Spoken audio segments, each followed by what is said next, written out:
What's going on, everyone? Welcome to another Monday Scale News Update. Let's jump into all of the releases and sneak peeks that we saw this week. And the first one is going to be one that was posted by the Scale Builders Guild. Now, the Scale Builders Guild said that they got a picture released to them of a new product. Now, this is an SCX-10-2 based vehicle with a bunch of prototyped 3D printed parts to convert the regular 4-link suspension over to a leaf spring suspension. Now, it doesn't say who this is from or any of the details about it. It definitely looks like a prototype. You know, the parts are 3D printed in white. The pinion angle in the rear was a topic of discussion. It was definitely didn't look optimal. But in general, if you're looking for something to take a regular SCX-10-2 and convert it over to a leaf spring setup, this looks like it could be an easy option for you. Some people were thinking that this might be an axial product, something that may be destined for that Blazer in the future, but this definitely doesn't look like an axial product. The shocks that they were using were some RC 4-wheel drive scale shocks. Some of the hardware is not new. You can tell it's just kind of a prototype put together. Definitely looks like something that's going to come from a smaller boutique style manufacturer, but no more information was released, so we'll have to wait. Something again for the non-off-road side, Patera released a new version of their V100 on-road platform with a 72 Chevy C10 pickup body on it. Overall, just a really good looking body, well proportioned, wheels and tires tucked up inside the body. Just the proportions and scale of the entire truck package looked really good. I really like the C10 pickups. I love the little on-road projects like this.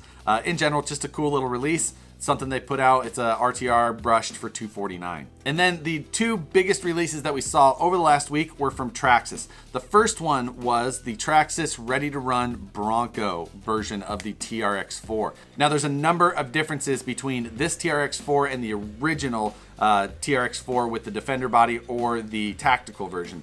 This one is really what I wish they would have done when they very first came out. This truck uses the standard 12.3 inch wheelbase. So if you don't like the Bronco, which looks great, you'll be able to change it easily.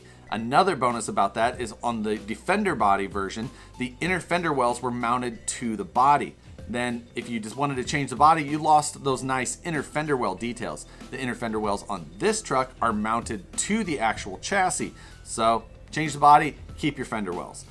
They did change up the front and rear bumpers to fit that Bronco body. They are a much thinner but full width design. They're definitely going to get in the way more while you're crawling, and the thickness of them has me wondering how durable they're going to be.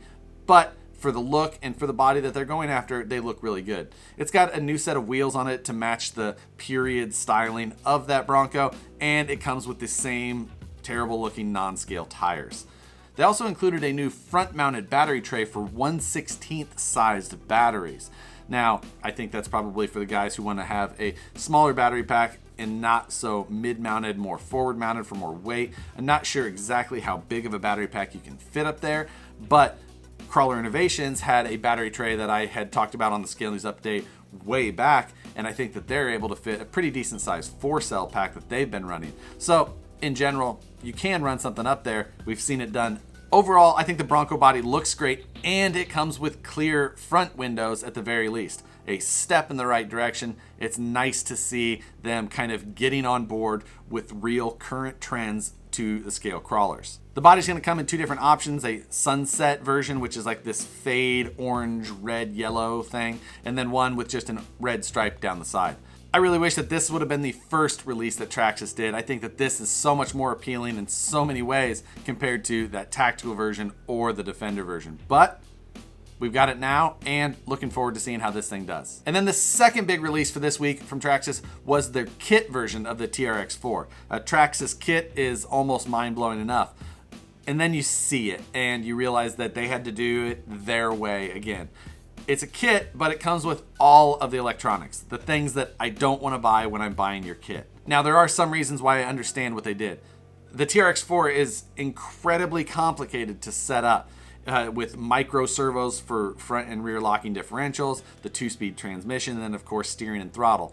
So you can't just run it with your off-the-shelf take-off radio that you've been running in something else. But at the same time, then you're paying for all of their electronics.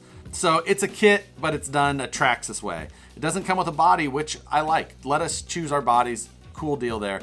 The kit also comes at the 12.3-inch wheelbase, so any of the bodies that are most popular out there are gonna fit right on. It's got the chassis mounted fender flares, which are great. Hopefully they'll fit a number of scale bodies that are available. It does come with the original TRX4 style front and rear bumpers, which I don't care for, but they're just bumpers, so change them as you will. I don't like a lot of bumpers that come on a lot of kits from the fact. It looks like it comes with the same tires that we've seen on every other TRX4 and the original TRX4 wheels as well. Other than the wheels, tires, and bumpers, that kit looks pretty promising to me. I might have to pick one up. The listed retail on Traxxas' site is $395, which is an expensive kit, but it comes with all these electronics.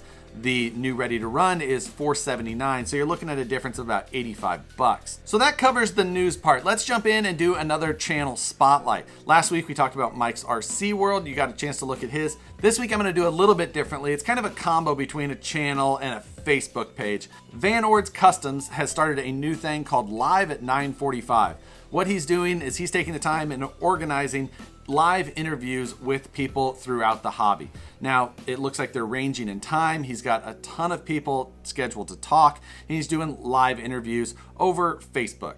Now, they're only hosted on Facebook. They're not hosted on YouTube. He does have a YouTube channel. I'll list that as well. He's not as active on YouTube, but he's definitely trying to push this new group on Facebook to watch these live interviews. It's actually really entertaining. Some of the names that are on there you'll have already seen. Last week he interviewed GCM. Those guys, that interview was great to talk about. He interviewed Scott Lampert the week before, and he was talking about scratch building styrene and things like that. He was one of the guys who also built one of the trophy rats along with Ratboy Customs that I talked about in one of the previous videos when I was talking about Associated's new trophy rat. Anyway, if you're into, long form interview style shows, things like that, he's doing a great job kind of wrangling people in to talk to and just having a nice interview with them. Interesting to watch. I enjoy it. I'm also going to be doing it in a couple of weeks or a few weeks or something like that. It's worth a watch, and some of the guests, maybe you don't know, you can find their channels through the links and videos that he's posted as well. I'll put all of the links to his Facebook group and his YouTube channel in the description below. So thanks for watching another Scale News Update, guys. Make sure you watch next Monday for another update, Wednesdays for the Honcho Budget Build. Like the video if you enjoyed it, subscribe if you haven't already, and we'll see you on the next one.